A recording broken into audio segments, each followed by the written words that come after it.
જે ખાસ કરીને વાત કરીએ તો ગત 2 સપ્તાહના જે છે આપણે રોગચાળાના આંકડા એકસાથે ડિક્લેર કર્યા છે. મુજબ જોવા જઈએ છેલ્લા 15 દિવસમાં આપણા રાજકોટ મહાનગરપાલિકાના વિવિધ શહેરી પ્રાથમિક આરોગ્ય કેન્દ્ર ઉપરાંત જે છે પીડીયુ અને પીકેચ હોસ્પિટલ ખાતે નોંધાતા જે રોગચાળાના આંકડા છે મુજબ જોવા જઈએ તો 2 સપ્તાહમાં મેલેરિયાના કોઈ પણ કેસ નોંધાયેલા નથી, જ્યારે ચિકનગુનિયાના પણ કોઈ કેસ નોંધાયેલા નથી.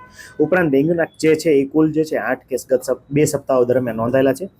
શરદી ઉધરસના 1412 જેટલા 15 દિવસમાં કેસ નોંધાયેલા છે. સામાન્ય તાવના જે છે એ કુલ 15 દિવસમાં 1291 કેસ નોંધાયેલા છે.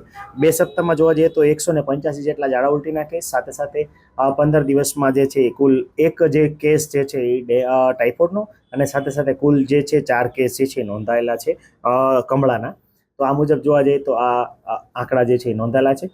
ખાસ કરીને જોવા જઈએ તો પ્રાઇવેટ હોસ્પિટલો આપણને જે નોટિફાયેબલ ડિસીઝ IHIP અંતર્ગત હોય છે તો એના આંકડા લેબોરેટરી અથવા કન્ફર્મ હોસ્પિટલમાં દર્દી દાખલ હોય તો જે સારી લાયક સિમ્ટમ જે છે તો આ હડકવાના કોઈ શંકાસ્પદ કેસ છે, ઉપરાંત જોવા જઈએ તો ઝેરી કમળાના કોઈ કેસ છે, ડેન્ગ્યુના કોઈ શંકાસ્પદ કેસ છે તો પ્રાઇવેટ હોસ્પિટલ આપણને આ મેલેરિયાનો કોઈ કેસ છે તો વગેરે કેસો જે છે આપણને IHIP મુજબ, અથવા ખાસ કરીને જોવા જઈએ તો વેક્સિન પ્રિવેન્ટેબલ એટલે જે રસી આપવાથી અટકાવી શકાય એવા કોઈ પણ રોગના કે શંકાસ્પદ કેસીસ નોંધાયેલા હોય તો જે તે કન્સર્ન પ્રાઇવેટ હોસ્પિટલ કે લેબોરેટરી આપણને જાણ કરતી હોય છે, અને એ મુજબ જે છે આપણે આરોગ્ય શાખા પણ એમાં કામ જે છે એ શંકાસ્પદ કેસ લઈને કરતી હોય છે.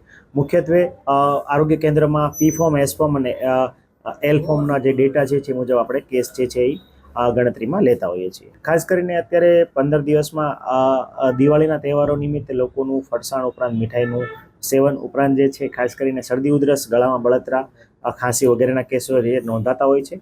મુખ્યત્વે લોકોની ફૂડ હેબિટ અને બહારનું ખોરાક જે છે આમાં મુખ્ય ભાગ ભજવે છે. આ ઉપરાંત હજી આગામી દિવસોમાં હાલ જે છે એ મિશ્ર ઋતુનું પ્રમાણ જે છે જોવાની શક્યતા હજી 2-3 દિવસ સુધી રહેલી છે. માવઠાની સાથે સાથે મચ્છરજન્ય ઉપરાંત જે છે વાયરલ ઇન્ફેક્શનના કેસો જે છે વધવાની પણ શક્યતા નોંધાયેલી છે.